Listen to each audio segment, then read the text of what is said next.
Good evening, everyone. Welcome to another Wednesday night Bible study with the Nicholasville Church of Christ. I am really excited for tonight's class because we come to a moment of great significance for the Gospel of Mark.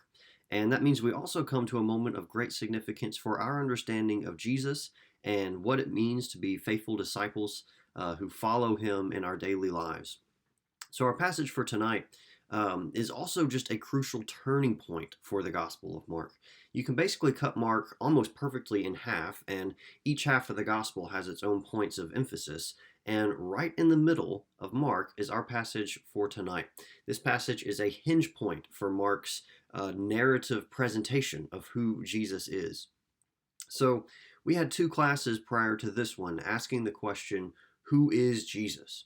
And the main observation in those classes was that while the demons knew who Jesus really was, humans did not.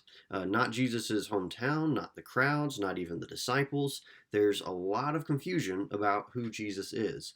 And we also had one class where we paid attention to the inability of Jesus' disciples to understand the significance of Jesus, even when he's working miracles like feeding 4,000 people with only a few loaves of bread and things like that. They are blind. The disciples are blind to who Jesus is. And Jesus illustrated this dramatically in healing a blind man in stages. This man went from being totally blind to seeing, but not seeing clearly or not seeing correctly, to finally seeing clearly. And this is an illustration of the disciples' inability to perceive and understand Jesus correctly. Well, tonight, one of these disciples suddenly has a moment of great insight. For just a moment, it seems like someone is finally seeing clearly. But even this moment, as we will see, is short lived.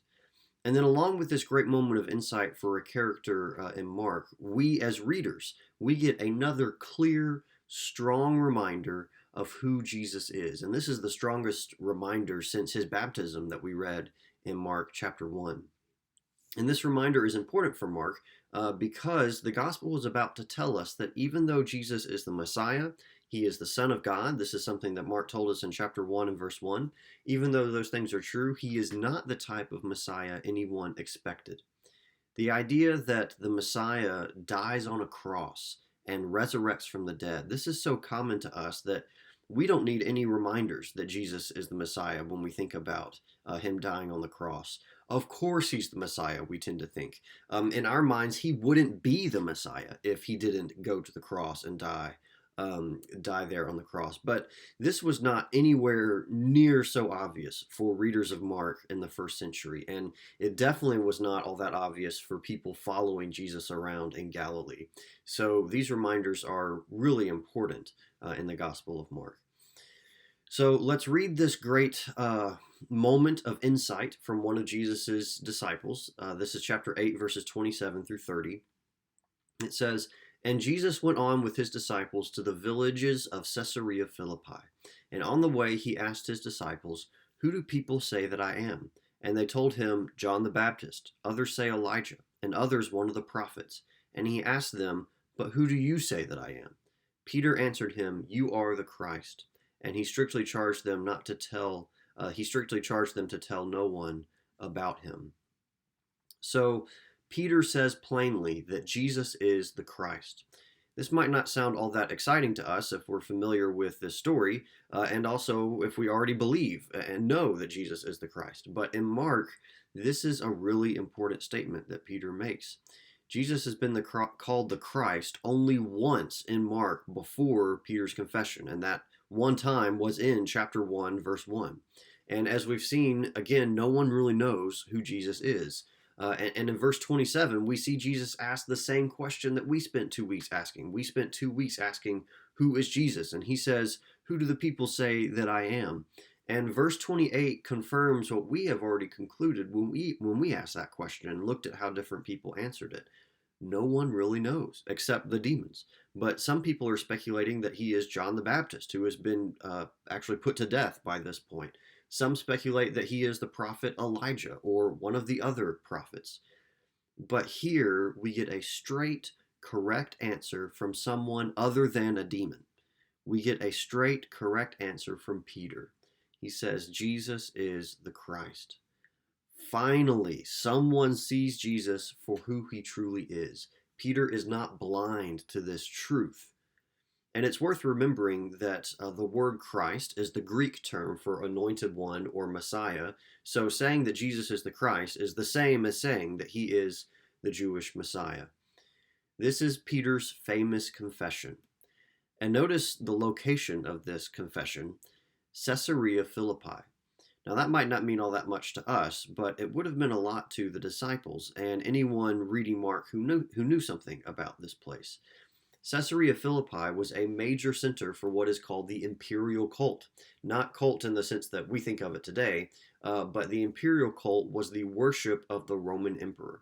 And notice the name of this place. We can see it a little bit reflected in the name, Caesarea Philippi. Caesarea is a reference to Caesar, so it's kind of fitting that this is a place where worship of the emperor is really prominent.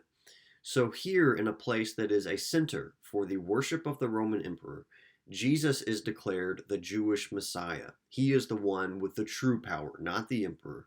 Jesus is the only one truly worthy of worship. And notice how this confession ends in verse 30. Jesus tells Peter and the disciples around him not to tell anyone about Jesus. Mark says he strictly charged them not to do this. So this might sound a little bit odd to us, but we have talked before at this point about the messianic secret in Mark.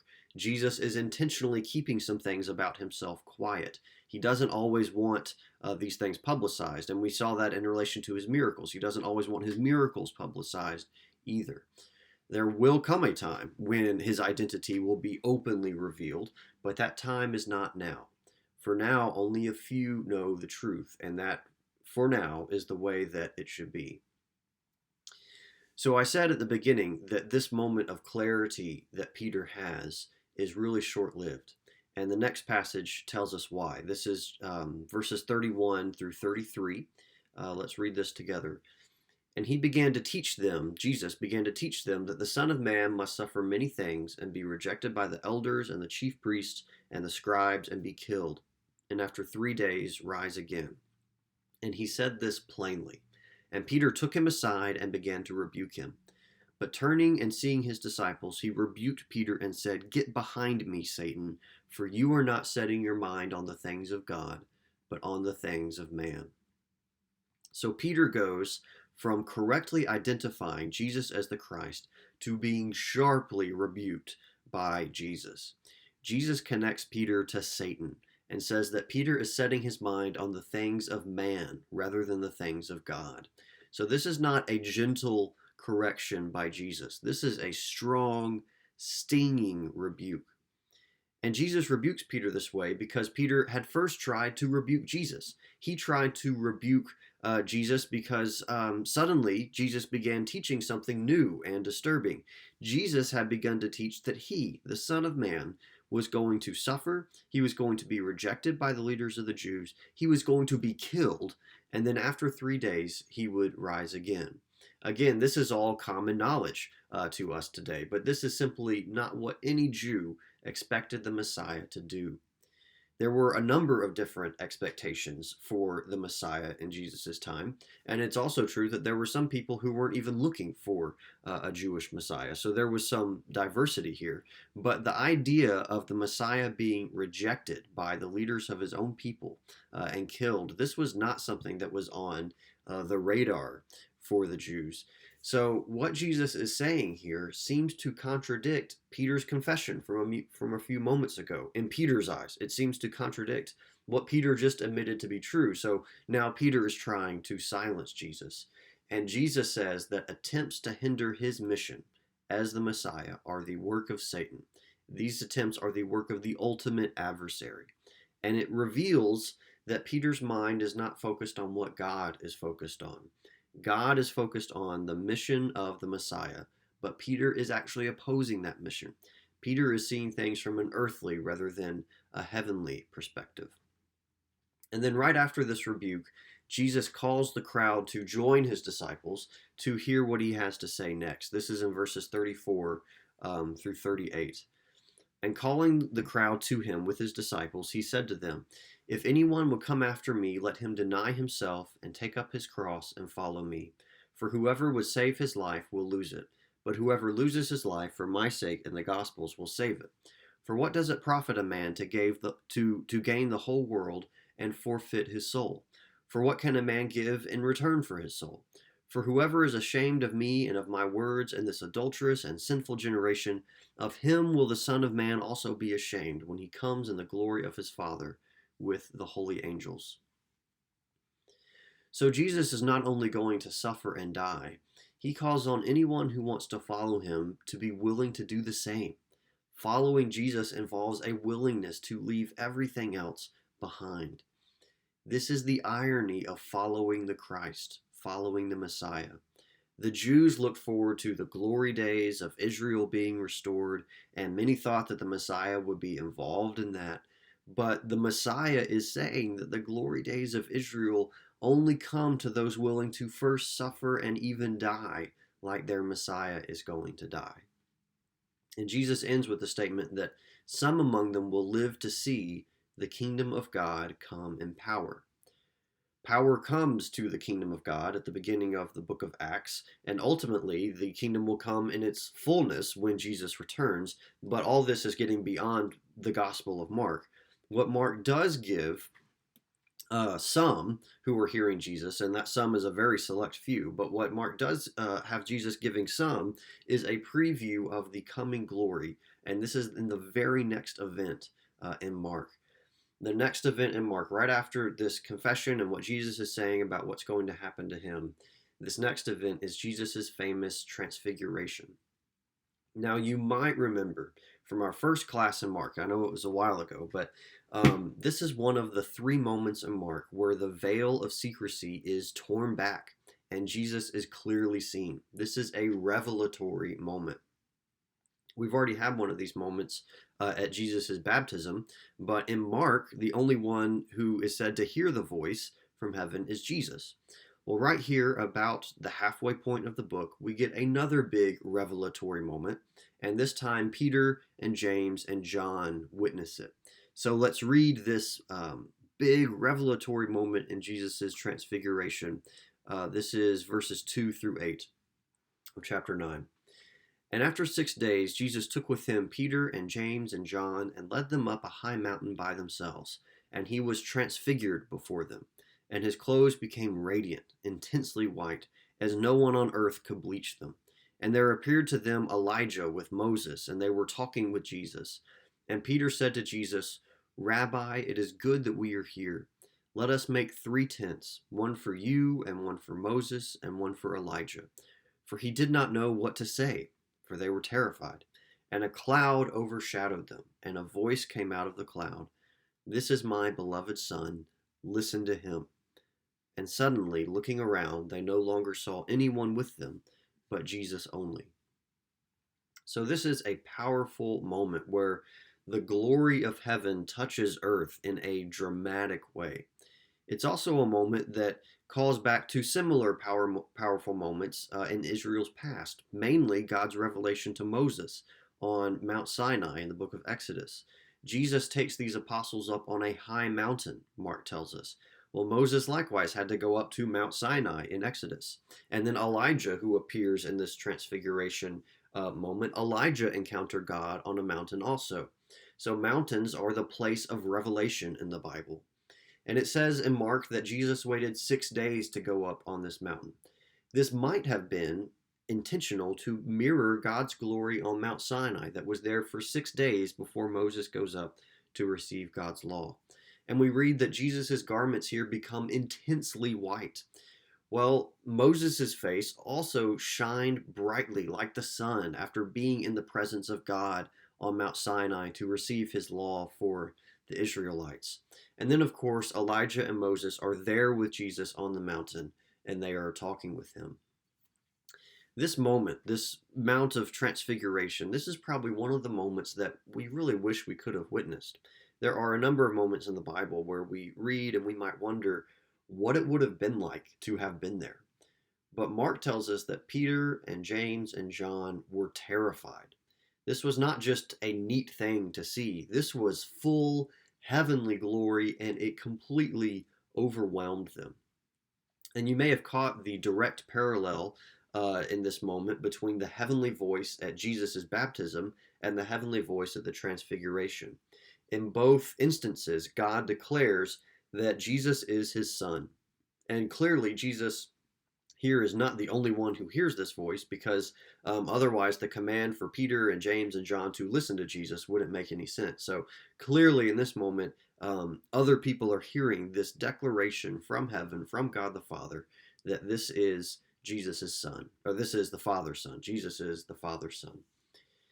So in light of what Jesus has been saying about being rejected and killed, and also calling others to be willing to follow him, even if it means dying for him. In light of all these things, the timing of this moment, the timing of the transfiguration, is really important. When Jesus began to say these types of things, Peter couldn't believe it, and he tried to rebuke him. That's because this isn't what the Messiah is supposed to do in Peter's mind, and in the minds of many other Jews. This just isn't what this Messiah is supposed to do.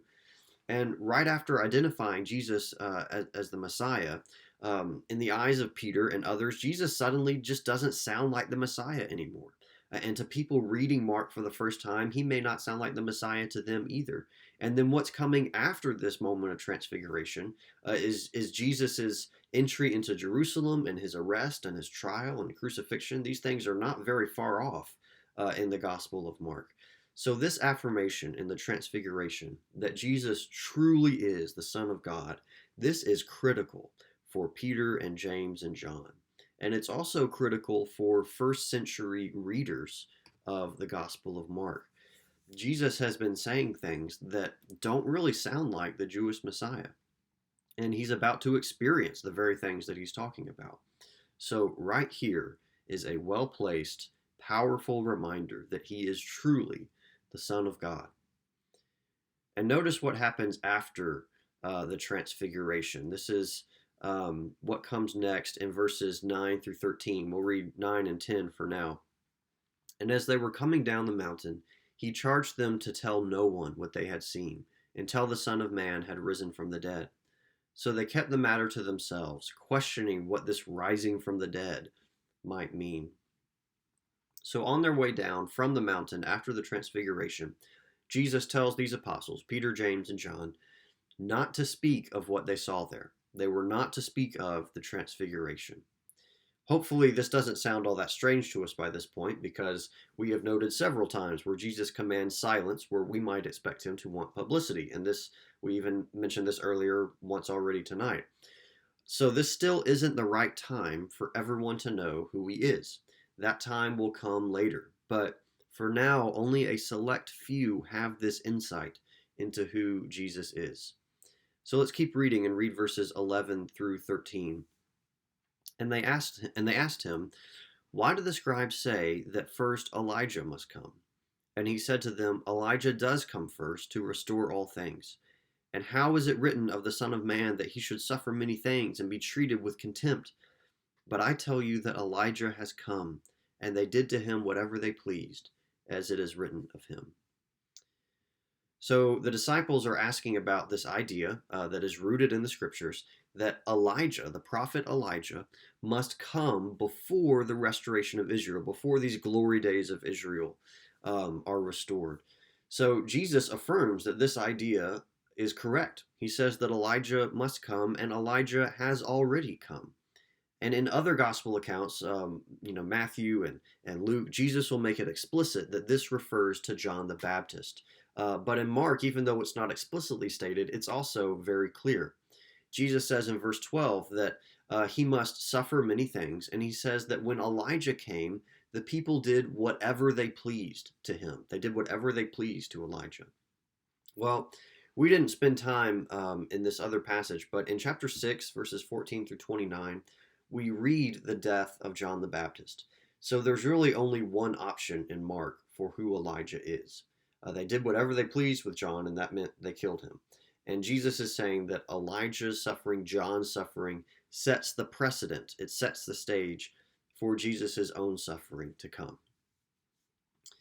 So, this section of Mark shows a moment of great insight from Peter about Jesus' identity, followed by a moment that makes it abundantly clear that he still doesn't fully understand Jesus and his mission. And Mark reveals to us plainly that Jesus' path to glory, his path to restoring the glory of Israel, is the path of suffering. He says that being his disciples means taking up the cross, it means sharing in his suffering. But we also read of a great display of the glory that is to come from Jesus' transfiguration. Jesus' mission does not look like what the Jews expected of the Messiah. Jesus' mission also doesn't look like the world's definition of power and success and victory. And that definition was around in the first century and it's around here in the 21st century. But we are assured, even though Jesus' mission doesn't look like how the world defines these things, we are assured that Jesus' mission is truly the mission of God in the world. And he invites us to take part in it and to follow him. So I want to close tonight with one more passage from Mark chapter 9. It's not very far removed from the passage that we have been looking at. I'd like us to read verses 30 through 32 of chapter 9. They went on from there and passed through Galilee. And he did not want anyone to know, for he was teaching his disciples, saying to them, "The Son of Man is going to be delivered into the hands of men, and they will kill him. And when he is killed, after 3 days he will rise." But they did not understand the saying, and were afraid to ask him. So Jesus continues talking about what is going to happen to him. And he's saying this not only to the 3 apostles who were on the mountain, he's saying this to all his disciples. But notice verse 32, they did not understand what he was saying, and they were too scared to ask what it meant. So they still do not see clearly, like the man who was blind and then could see but could not see as he ought. They're very much like this man. They still do not see clearly. Jesus' mission is still a mystery at this point in Mark.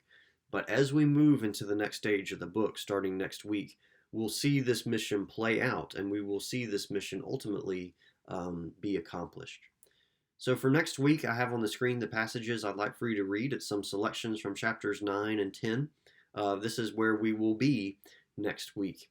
But thank you all for joining us for Bible class. I hope you all have a great rest of the week. I hope to see you on Sunday.